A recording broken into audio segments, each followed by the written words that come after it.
So this is the deck we're bringing today. This is Hell Tuning Invasion Royal Rebels, and we're using Hell Tuning Invasion specifically to change defense position monsters to attack position so we can try and get some damage in. Unfortunately though, our deck is primarily all one type, that being Fiends, so we don't play around Phantom Bind particularly well, as well as the fact that we're bringing 3 copies of Royal Rebels Growl just in case Hyla decides to go down the Yami Ruler route and tries to lock us out of actually playing the game. Growl does let us play under that, which is at least something. We don't have any room for the King's Majesty, which is a little bit of a disappointment because I really want to max out on the heavy metal because I think this is what's going to really win us the game if we do manage to win. But the main way we're going to have to get off is either the Hell Tuning Invasion effect itself or the Palace Gargoyle, which is pretty good. All in all, we're not feeling super confident because we don't know what we're against, right? We could be against Psychics, we could be against Warriors, which could be Dark Arts of changing battle positions, we could be against Falcon formation, we could be against the one that boosts defense monsters. We don't know what we're against, so I'm not feeling super confident, but I think we should be okay. But let's fire her over to Hyla so she can tell what she's bringing. Shield and Sword was introduced in Character Pack 1, and that means we are going to take full advantage of it by bringing Urashima the Hermit. With Power Determination and Shield and Sword, this monster goes up to 4,800 attack, and both Rebels and Psychics are all 0 defense monsters. Our plan is really simple. We are going to stall until we draw the Legend spell, and then we are going to win the game. There is almost no chance Tomato brings Hell Tuning Invasion after the nerf, so they aren't going to have a way to get these high defense monsters into attack mode and take advantage of our 0 attack. Furthermore, we have access to the King's Majesty and Hermit's Soul trap cards, providing even more defensive prowess. On top of this, Yami Ruler is able to shut them down from their boss monsters, and we're able to use Nandes to go on the attack even while using Delay Directive. We have stolen a page from Tomato Source's book, running Thunder the Thunder and a 7-sword mage in case we need to get over any opposing 2500s. And finally, we have Currybot to generate a little bit of advantage. I think we are in a really good spot here, and this deck is pretty strong in the current format. Let's head into the games and see if we can't make it work. Okay, let's just start it off nice and easy with a Yami Ruler the Dark Delayer. Also, Masaki, a new card. We actually did not have access to the 1500 last week. We'll throw down a face down and pass it over to you. See if you can deal with the Delay Directive. I've got him and a back row to deal with. So how do we want to do this? I think I'm overthinking this, really. So I think I'm just going to set 1. Then I'm going to go ahead and tribute to summon out my Royal Rebels Rocker. We're going to go ahead and tribute that. And summon out our Growl. We can use its effect to weaken your monster. Set, and then go straight to battle and try and swing over. Yeah, that is going to work. And just like I said, the Growl walks over the Yami Ruler. I probably could have put it in face down defense position, but that isn't nearly as fun. But what is looking pretty good to me is my current hand. So we are going to go ahead and summon the Currybot. But we aren't going to use the effect. I don't think we need it. Instead, I'm going to trade off Currybot for an incredibly powerful boss monster. The mighty Urashima the Hermit, introduced in Character Pack 1. And I have, of course, a new skill.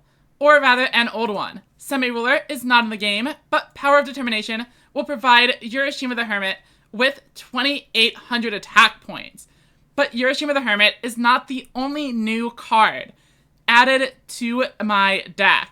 We also have a brand new legend, Shield and Sword.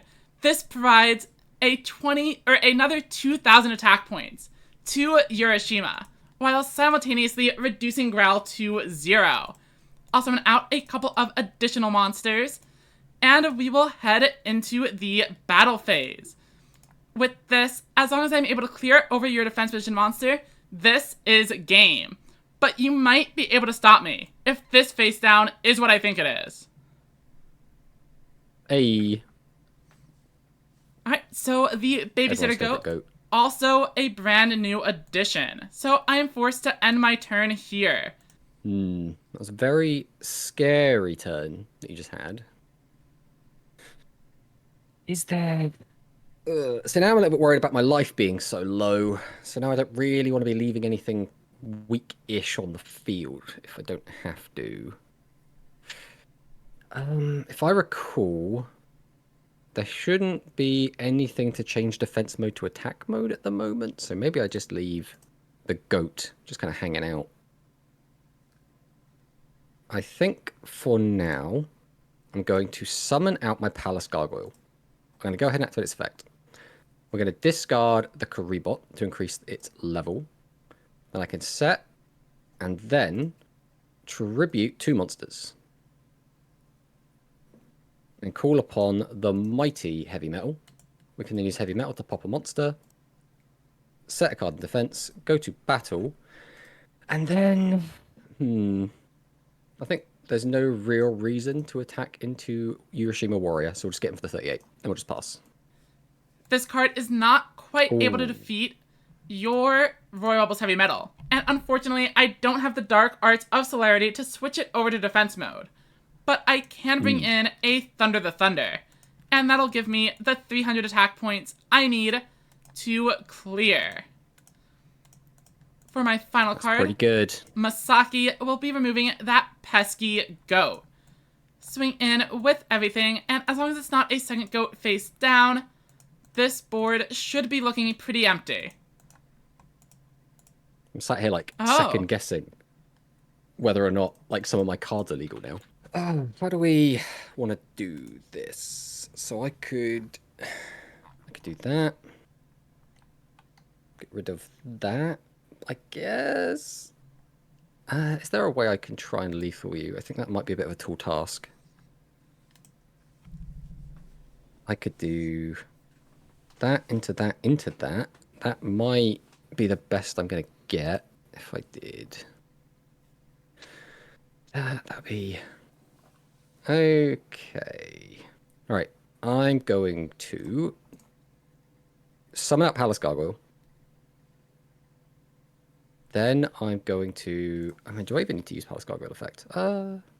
I don't think I need to, but I think I'm going to. So I'll activate its effect.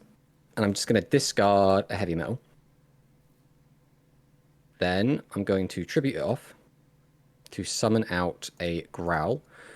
Activate its effect. And then I think the way to get the most amount of damage in is going to be to use it on Masaki, because that weakens it by 800, which will put you down to... what's that? 700 attack? Whereas if I did it on Kime, he'd lose 16 and get down to 900 attack.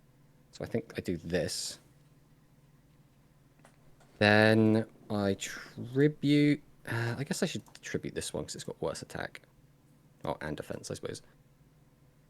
So I can attribute 1, tribute 2, summon, activate the effect, pop the Thunder, go to battle, and then hope this connects. Unfortunately for you, I have prepared another card released in this set. Oh, and it actually belongs to Roa. I attributed off a babysitter goat last turn, allowing me to use King's Majesty, negating your attack. I don't... Maybe there was a better play... I don't know if I could have played around that. Maybe I could have.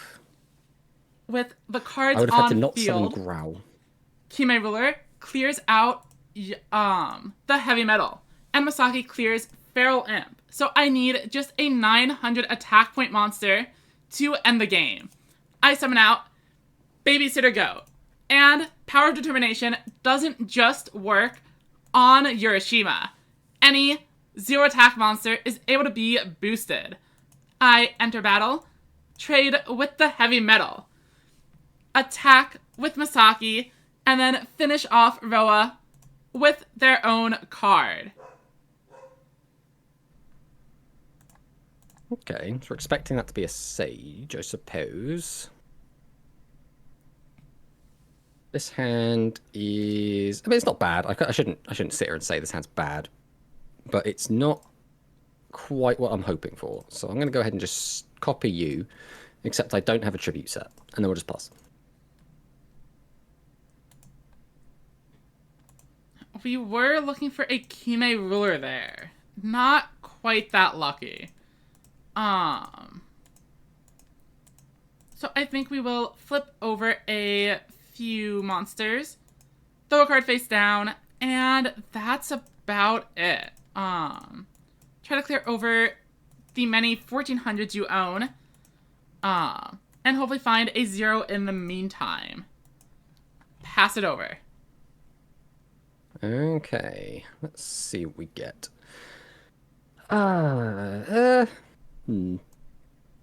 We have options, I suppose. How deep do we want to go into the tank right now? I think we always do this, right? So we're going to summon out the gargoyle. Everyone loves the gargoyle. We'll activate the gargoyle's effect. We will go ahead and discard this shout.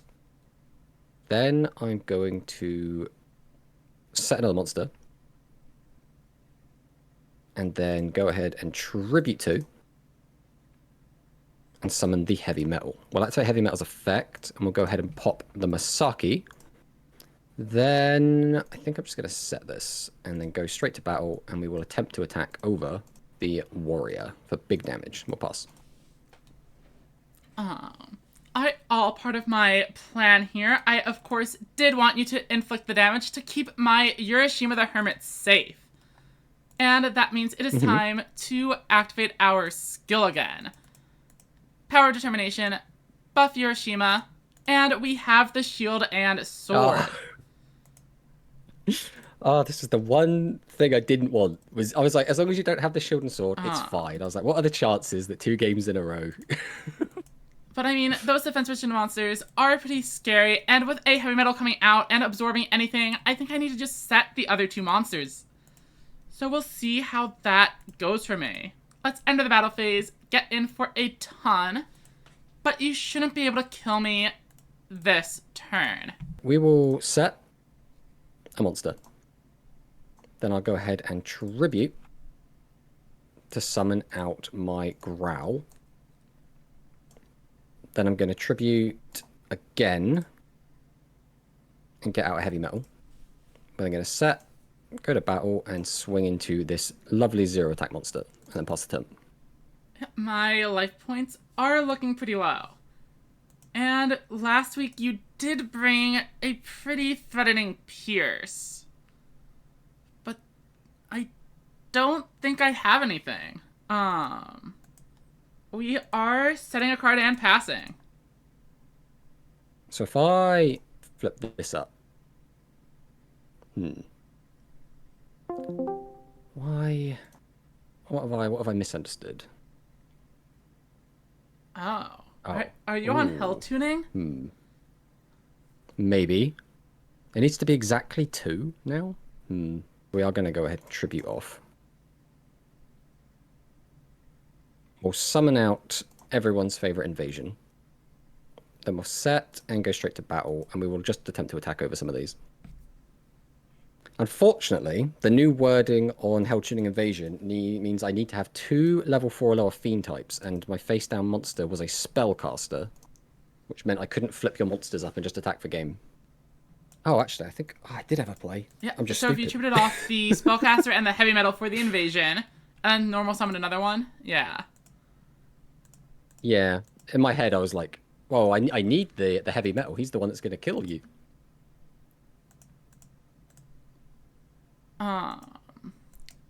Let's just debuff that as much as possible. Then go here.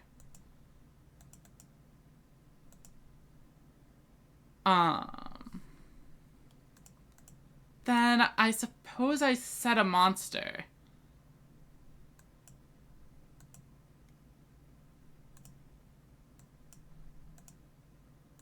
Battle, and we get in for what we can. Might as well use this. I don't think it's enough. Okay. Fortunately, I do have another boss monster. So, I believe there shouldn't be anything you can have to stop this. So I'll go to battle and we'll swing. And that is fine. We're having a Royal Rebel moment right now. Ah. I Pass. think I have to do this. I'm going to summon out Palace Gargoyle and activate its effect. And we're going to discard Invasion. Then I'm going to set and then really contemplate what I want to do with the rest of my hand. Part of me wants to just leave this board as is. But I really don't want to leave both these cards in my hand. So, I think, out of an abundance of caution, I'm going to Tribute 2 and summon this, and then just pray that you don't have your Urashima Sage Shield and Sword combo. We do not. But we do have walking over this. I bring out a Currybot and a Mage. Mage effect, debuff. And then tribute off for a Yami Ruler. Ah, but then you won't get to use Yami Ruler's effect, I guess. Unless you have a Nandes. true. Oh god, don't have a Nandes. So I'm going to go ahead and summon a monster known as Nandes the Fire Awakener. No! And then I will use Yami Ruler the Dark Delayer, and then activate Nandes the Fire Awakener to switch it back into attack mode. For my final card, I choose the 1500 Vanilla, the strongest monster I can pair with this board, enter battle, and swing in with all three. Yeah, that's not ideal. That's not bad. That could have been a lot worse. Alright, how do we navigate this? I could do that, but then that creates other problems. Could do that. Maybe that's the line. I have to get rid of that. Also means get rid of that. Because I'd have to do that. Okay. I think there's only actually one play we can make. So with that in mind, I summon Gargoyle. Then we're going to activate Gargoyle. And the discard is actually the annoying bit. I think I have to discard this heavy metal since it's not doing anything for me. Then we're going to tribute and summon out the Growl. We can then activate the Growl and weaken this Yami. Then I really don't think I can afford to do anything else crazy. So we're just going to straight to battle. We're just going to clear the Yami. And then pass. I can theoretically draw lethal here. I can't do anything about that when I brick in the open. We did not, though. So you're surviving this turn. Maybe. Probably. Let's see. How do I want to do this? I think we go for Currybot. Yami Ruler again. And then we activate the effect, switch it back to attack mode with Nandes as normal. And then we Hermit. So even if you were able to summon a heavy metal, it wouldn't be doing much of anything. Throw down a face down card, Power Determination, buffs the Urashima up to 2800, which is more than Yami Ruler. So I get in for a little bit more damage. Unfortunately, this hand leaves a lot to be desired. So we just have to hope that you don't draw into Kime Ruler. Alright, so I did not draw into Kime Ruler, but I did keep a card in my hand last turn. I know you're running Phantom Bind, so instead of tributing off that Yami Ruler, just in case, I'll go ahead and tribute off Thunder the Thunder, who is not a warrior. But now that I think about it, I also have Urashima Warrior to make sure you can't activate anything at all. Return in Urashima the Hermit. Effect on Kime Ruler. And that is the match. Yeah, we did have the Phantom Bind face down, but even if you had tributed your Yami Ruler, it wouldn't have mattered. There wasn't enough in there. I mean, I'm happy that we at least won one game. I think that... So first things first, I completely overlooked Shield and Sword. I Oh. missed that completely, that we had access to that. So when you brought that out, that was a big shock for me. Second, I feel like the deck choice was pretty good. I think I took Hell Tuning Invasion specifically because I wanted a way to get you if you were playing defensively. But I think you only actually ended up playing defensively like during one of those 3 games.